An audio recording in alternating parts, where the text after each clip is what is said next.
Hello বন্ধুরা, good morning. তোমরা কেমন আছো? আশা করি তোমরা খুব ভালো আছো, আর আমিও ভালো আছি। হাওড়া জেলার ছোট্ট একটি গ্রাম থেকে আমি কাজল তোমাদেরকে সাথে নিয়ে এখন থেকে ব্লগটা শুরু করছি। আই হোপ ভিডিওটা তোমাদের ভালো লাগবে। এখন ঘড়িতে বাজে ওই সকাল 9টার মতো। সকালবেলা ঘুম থেকে উঠে সমস্ত বাসি কাজবাজ তাড়াহুড়ো করেই সেরে নিয়েছি, কারণ আজকে না বাসন্তী পুজোর নবমী। তো আমি গত সপ্তাহের ভিডিও এখন শেয়ার করছি, তাই বলে কিছু মনে করো না, কারণ আমি দুদিন অন্তর অন্তর ভিডিও শেয়ার করি, তো তাতে লেট হয়। তো সেই জন্য বলছি, প্লিজ দয়া করে আমার ভিডিওটা একটু মন দিয়ে দেখে নিলে আমার একটু উপকার হয়। আর ভিডিওটি যদি ভালো লাগে তাহলে একটি লাইক দেবে। তো ভিডিওটা শুরু করেছি। তো সকালবেলা ঘুম থেকে উঠে সমস্ত কাজকর্ম সেরে এখন করে নিচ্ছি পুজোটা। তো সকালের পুজোটা সেরে নিয়ে, আর আজকে তো প্রচুর কাজ, তো সেই জন্য সকালবেলার আগে সমস্ত কাজ সেরে পুজোটা করে নিলাম। আর এখন খেয়ে নিচ্ছি একটু জল। স্নানটাও হয়ে গিয়েছে, তার আগেই পুজো সারা হয়ে গিয়েছে। আর জলটা খেয়ে নিয়ে এবারে ফুল এনার্জি নিয়ে আমি কাজবাজগুলো শুরু করব, কারণ আজকে অনেক রান্না বান্না। তো চলো দেখে নেওয়া যাক যে কী রান্না বান্না করি। তো সকালবেলা সমস্ত ওই আনাজগুলো আমার আগেই কাটা হয়ে গিয়েছে, আগে আমি কেটে নিয়েছি। আনাজগুলো কেটে নিয়ে তারপরে এখন মশলাটাও এখানে বেটে নিচ্ছি, কারণ আনাজগুলো না কেটে নিলে, কারণ আমার একা হাতে সমস্ত কাজটাই করতে হয়। সকালের বাসি কাজ, তারপরে সকালের যে ঘর পরিষ্কার থাকে, মেয়েদের 2 মেয়েকে দেখা, 2 মেয়ের সকালে ব্রাশ করানো, তারপরে ওদেরকে খাওয়ানো, সেই কাজগুলো আমার মোটামুটি কমপ্লিট হয়ে গেছে। হাজব্যান্ডকে চা দেওয়া হয়ে গিয়েছে, আর এখন আমি রান্নার সমস্ত রকম কাজগুলো সেরে নিচ্ছি। তো হাজব্যান্ড এখানে আমাকে খাসির মাংস এনে দিয়েছে, আজকে খাসির মাংস রান্না করব। আর এখানে আমি একটু চালটাকে ভিজিয়ে নিয়েছি, কারণ চালটাকে ভিজিয়ে নিলে সুন্দর ভাতটা হয়। চালটা ভিজিয়ে নিয়েছি। আর ওখানে সমস্ত রকম সবজি আমার কোটা হয়ে গেছে, আলু, পেঁয়াজ, আদা, রসুন, টমেটো, ধনেপাতা, সব। শাক করব, শাকটাও করা হয়ে গিয়েছে। আর এখানে আমার হাজব্যান্ড এনেছিল আমার শাশুড়ি মার জন্য, কারণ উনি তো মাংস খান না, সেই জন্য ওনার জন্য স্পেশালি এনেছেন যে পমফ্রেট মাছ। পমফ্রেট মাছটা আমি ভেজে নিচ্ছি।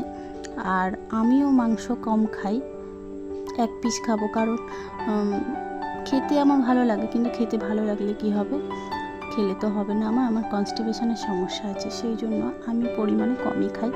তো আমি 1 পিস খাই। তো আমিও মাছ খাবো, আর আমার শাশুড়ির জন্য মাছটা করা হয়েছে। আর এখানে আমার আলুগুলো ভেজে নিচ্ছি। মাছটা আমার ভেজে নেওয়া হয়ে গিয়েছে, আর এখানে আলুটা ভেজে নিচ্ছি। আলু ভেজে নিয়ে আর সেই এদিকে আমি বসিয়ে দিলাম শাকটা ভাজা, কারণ আগে আমি এই সমস্ত রান্নাগুলো সমস্তটা কমপ্লিট করার পরে শেষে আমি ভাতটা বসাবো। সেই জন্য এখানে তেলটাকে গরম করে একটু শুকনো লঙ্কা, পেঁয়াজ ফোড়ন দিয়ে আর ভালো করে লাল লাল করে ভেজে দিলাম। একটু নুন আর একটু অল্প করে হলুদ দেবো। নুন হলুদটা দিয়ে তারপরে তুলে দেবো শাক। এখানে ভালো করে নুন হলুদ দিয়ে পেঁয়াজটাকে ভাজা ভাজা করে নিলাম। আর পেঁয়াজটাকে ভাজা ভাজা করে নিয়ে আর দিয়ে দেব শাকটা। আর এখানে আমার লাল লাল করে পেঁয়াজটা ভাজা হয়ে গিয়েছে, আর তুলে দিচ্ছি শাকটা। শাক আমার প্রায় প্রত্যেক দিনই হয়, আর কারণ প্রত্যেক দিন হওয়ার কারণ হচ্ছে এই যে ওই যে আমি বললাম যে আমার কনস্টিপেশনের সমস্যা আছে, সেই জন্য আমি চেষ্টা করি শাক আর কুমড়ো সিদ্ধটা আমি প্রায় দিন খেতে।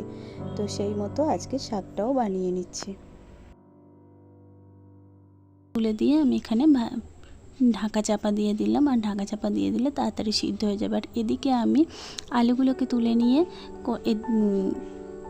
আলুগুলো ভেজে তুলে নিয়ে আর এদিকে দিয়ে দিয়েছি গোটা জিরে আর তেজপাতা ফোড়ন দিয়ে পেঁয়াজ, কাঁচা লঙ্কা, এগুলোকে আমি সুন্দর করে ভেজে নিচ্ছি। এখানে আমি মাংসটা বসাবো। তো সেই জন্য তো জানি না কতটা কি রান্নাটা ভালো করি, তবে চেষ্টা করি। আর কেউ বলুক না নাই বলুক, আমার হাজব্যান্ড খেতে ভালো হয়েছে বললেই আমার চলবে। তো সেই মতো আমি ওনার জন্যই চেষ্টা করি যে ঠিকঠাক করার। তবে আমার একটা বাজে গুণ আছে জানো তো, আমি না ওই কোনো জিনিস না চেখে দেখি না, কিন্তু রান্নার শেষে দেখি নুনটা ঠিক কম হয়েছে। তো কী আর বলবো, এটা আমি পারি না। আমার হাজব্যান্ডও বলে যে চেখে দেখাটা তো উচিত না, আমার যেন মনে হয় প্রথমেই খেয়ে নিলে মনে হয় ইট হয়ে যাচ্ছে। তো সেই জন্য আর চেখে দেখা হয় না। এদিকটা আমার শাকটা সিদ্ধ হয়ে গেছে, শাকটা থেকে অনেকটা জল ছেড়েছে, সেই জন্য শাকটাকে একটু কড়ার মধ্যে এলিয়ে দিলাম, দিলে তাহলে জলটা তাড়াতাড়ি শুকিয়ে যাবে। আর এদিকে আমি মশলাটা দিয়ে দিলাম, আদা রসুনের পেস্ট, এটাকে দিয়ে দিলাম। আদা রসুনের পেস্টটা দিয়ে ভালো করে মশলাটাকে কষিয়ে নেব। আমি আজকে সিদ্ধ করিনি মাংসটা, পুরো মশলাটাকে কষিয়ে নিয়ে এখানে মাংসটাকে কষিয়ে তারপরে আমি প্রেসারে তুলব। তো সেই জন্য আগে থেকে সুন্দর করে আমি মশলাটাকে কষে নিচ্ছি। তো আমি নবমীর পুজোটা দিই না, কারণ আমি শুনেছি যে নবমীতে যাদের পুত্র সন্তান থাকে তারা নবমীর পুজোটা দেয়। তো নবমীর পুজোটা আমি সেই জন্য দিই না। তো আমার তো কন্যা সন্তান, তো সেই জন্য নবমীর পুজোটা দিই না। তো আমি এই দিন মিশি খাই, নিরামিষ আমি খাই না। তো আজকে সেই জন্য পুজোটা আর দিতে গেলাম না, তবে ষষ্ঠীর আর অষ্টমীর পুজোটাই আমরা দিই। আজকে আমাদের বাড়িতে দুর্গাপুজোর মতো সমস্ত রকম যেরকম রান্না বান্না হয়, দুর্গাপুজো নবমীতে যেরকম স্পেশাল আইটেমগুলো হয় সেগুলোই সব ঘরেই হবে। তো সেই মতো আমিও এখানে 2 কেজির মতো মাটন এনেছিল, তো সেই মাটনটা আমি রান্না করে নিচ্ছি। জানি না কতটা কি ভালো রান্না হবে, তবে চেষ্টা করব ভালো করে রান্নাটা করার। সকালে আমি বললাম যে নরপুর থেকে মাংসটা নিতে, উনি বললেন না আমি চাপাতলা থেকে আনবো, চাপাতলায় বেশ ভালো মাংসটা। তো এখানে মাটনটা আমার সমস্তটা দেওয়া হয়ে গিয়েছে, আর দিয়ে এই যে কষতে শুরু করে দিয়েছি। আর মাটনটা ভালো করে কষে নিয়ে, ভালো করে না কষলে খেতে টেস্টি হয় না। তো সেই মতো ভালো করে আর না কষে তো রান্নাটা করা যায় না। তো আমি ভালো করে সুন্দর করে রান্নাটা করে নিচ্ছি। ওদিকে আমার মেয়েরা, ওর মেজুমার ওখানে দিদি, ছোট দিদি এসেছে, ও সেখানে আছে। আর সেখানে গিয়ে, সেখান থেকে তো আসতেই চায় না, সেখানে গিয়ে ওরা খেলা করছে। আর আমার কাছে আমার ছোটো মেয়ে খুব কমই থাকে, তো ওখানেই, আমার ঘরটা একটু ঘরের সমস্ত ঘর থেকে আলাদা, সেই জন্য ওরা ওখানে থাকতেই বেশ পছন্দ করে। আর আমি এখানে প্রেসারের মধ্যে মাংসটা তুলে দিলাম, আর দিয়ে দিলাম ধনেপাতা, আর দিয়ে দিলাম মিট মশলা দিয়ে, আর এখানে আলুটা দিয়ে প্রেসারে দিয়ে দিলাম। আর এদিকে আমি চালটাকে, এই জলটা দিয়ে দিয়েছি হাঁড়িতে, দিয়ে জলটা গরম হয়ে উঠলে আর জলেতে দিয়ে দিলাম আর গোটা গরম মশলা, এলাচ আর লবঙ্গ, তেজপাতা, গোটা জিরে দিয়ে আমি এখানে জলেতে দিয়ে দিলাম। আর অল্প একটু তেল দিলাম, তেলটা দিলে ভাতটা বেশ ঝরঝরে হয়। আর জলটা এখানে ফুটে গিয়েছে, আর আমি চালটা তুলে নিচ্ছি।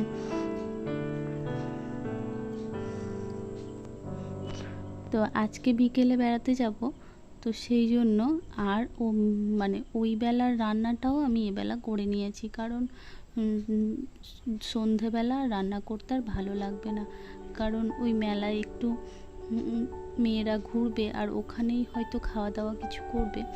তো যতটা পেরেছি এই বেলায় রান্নাটা করে নিয়েছি, আর ওই বেলা রান্নাটা করবও না। তো সেই মতো এখানে আমার ভাতটা হয়েই এসেছে,